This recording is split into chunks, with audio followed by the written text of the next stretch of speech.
Bincang Pembangunan bareng aku Tisha dan aku Nanda. Di sini kita bakal ngomong sesuatu yang serius tapi dengan cara yang santai. Iya dong, karena ngomongin pembangunan ekonomi nggak harus tegang kayak ujian skripsi, betul nggak Nan? Betul banget. Dan di episode kita kali ini kita bakal ngomong sesuatu yang sangat berat, tapi itu sangat penting bagi kehidupan kita, yaitu ada kebijakan, tujuan, dan nilai dalam ekonomi pembangunan.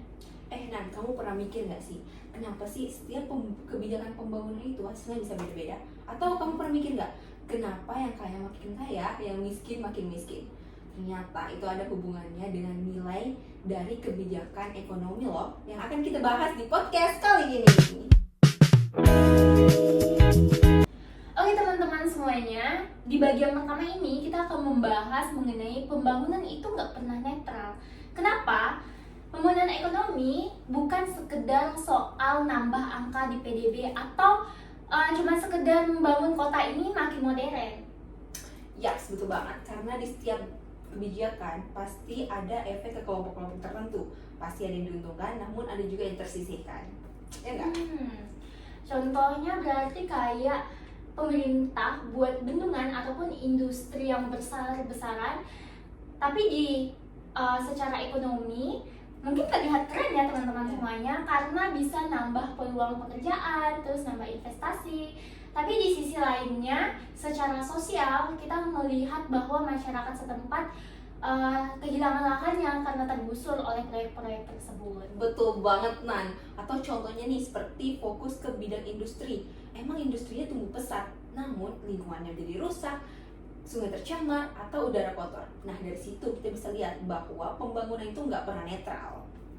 Jadi kita bisa simpulkan ya teman-teman, bahwa kebijakan itu bukan dilihat dari sisi diuntungnya apa, keuntungannya apa, tapi dilihat juga dari sisi keadilan maupun moral di baliknya. Iya, betul banget. Nah, dari yang telah kita bahas tadi, aku jadi mikir bahwa ternyata etika dalam kebijakan pembangunan itu penting banget.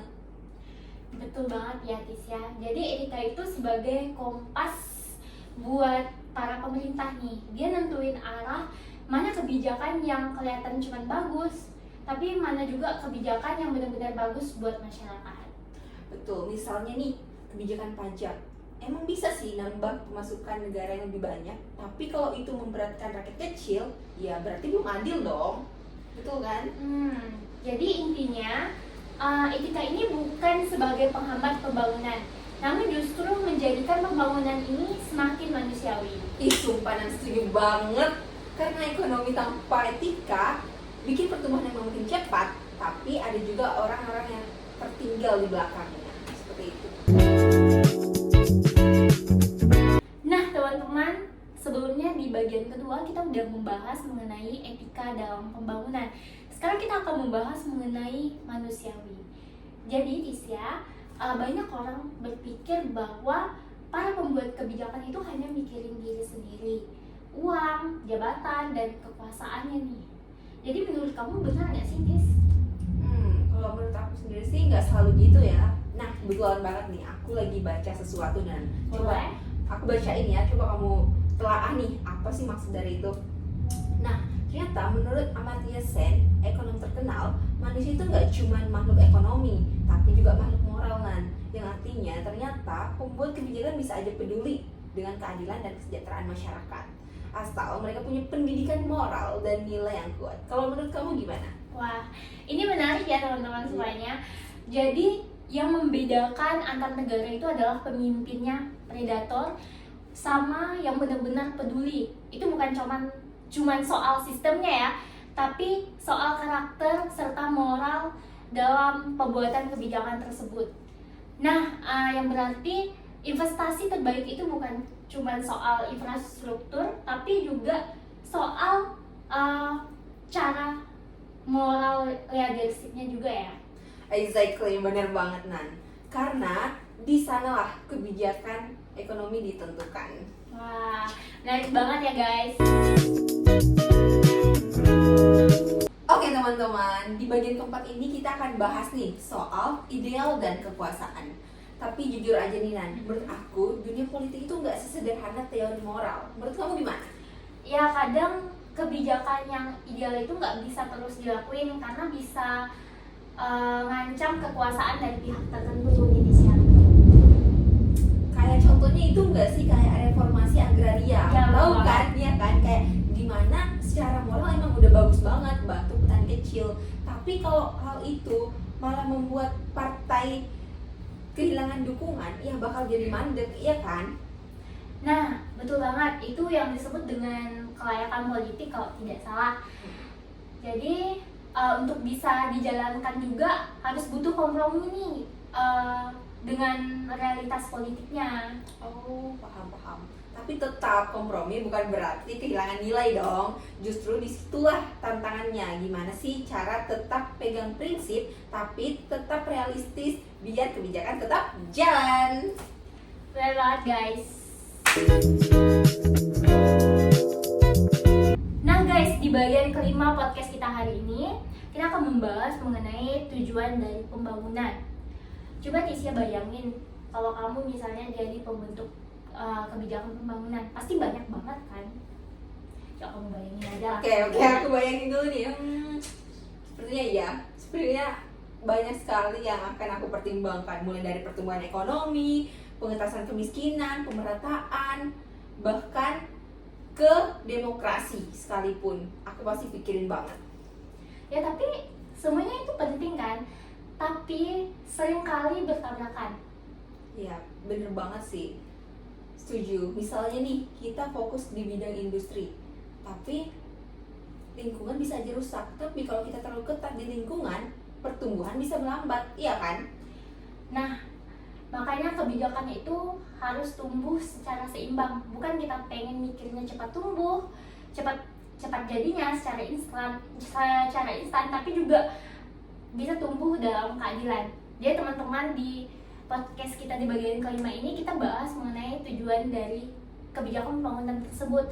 Kita pengennya nggak harus instan, tapi berproses secara keadilan guys. Betul, setuju banget. Nah, di bagian ke-6 ini kita akan bahas gimana cara milih yang terbaik. Nah, pertanyaannya sekarang adalah bagaimana cara kita memilih kebijakan terbaik dari banyaknya pilihan tersebut? Oke, ada beberapa cara. Yang pertama itu ada konsep maksimalisasi kesejahteraan, yang dimana kita kasih nilai dari tiap tujuan. Terus barulah kita cari kombinasi mana hasil yang paling tinggi dari tiap tujuan tersebut.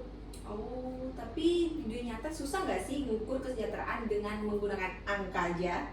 Ya, betul banget. Makanya ada cara lain, yaitu menggunakan Pareto optimal.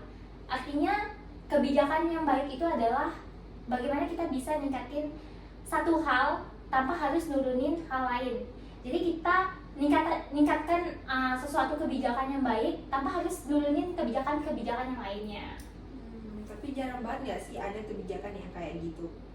Ya jarang banget ya, ideal banget lah itu. Makanya ada konsep lain yaitu leksikografis. Artinya kita buat urutan prioritas. Misalnya nih, hak asasi manusia kita nomor satukan. Barulah setelah itu kita pikirkan pertumbuhan ekonominya bagaimana. Itu menarik banget sih, Ya, betul. karena kalau dari prinsip dasarnya kuat, kita nggak akan ngorbanin keadilan demi angka pertumbuhan, ya kan? Ya betul banget ya guys. Jadi teman-teman, di bagian ketujuh ini kita akan bahas mengenai jalan tengah dari kebijakan-kebijakan yang ada tadi. Biasanya para pembuat kebijakan bakal nyampurin dua hal tadi, pendekatan tadi, yaitu pertama ada moral sebagai batas minimum dan juga ada fleksibilitas dalam hal apapun nitis. Oke, misalnya kemiskinan ekstrim tuh harus diberantas, itu harga mati. Tapi setelah itu mereka bisa memprioritaskan hal lain. Dengan cara itu juga pembangunan bisa realistis tanpa harus kehilangan hati nuraninya nih. Karena pembangunan itu harus berfokus pada manusia, bukan hanya sekedar angka doang. Yaps, betul banget guys. Jadi kesimpulannya, pembangunan ekonomi bukan hanya soal tumbuh, tapi soal bagaimana dan untuk siapa kita tumbuh. Betul banget. Jadi pembangunan bukan dinikmati cuma segelintir orang. Itu bukan pembangunan namanya, tapi ketimpangan yang dibungkus rapi. Nah, dalam banget nggak tuh? Iya dong, jadi kalau kamu suka dengar ini, semoga teman-teman bisa peka lagi terhadap nilai serta keadilan dalam kebijakan pembangunan. Oke, segitu dulu obrolan kita pada bincang pembangunan kali ini. Kalau kamu suka, silahkan share video ini ke teman-temanmu dan berikan pendapat kamu mengenai bagaimana kalau kamu jadi pembuat kebijakan. Apa sih yang kamu utamain? Pembangunan, ekonomi, atau keadilan sosial? Oke, sampai jumpa di episode selanjutnya. Tetap berpikir kritis dan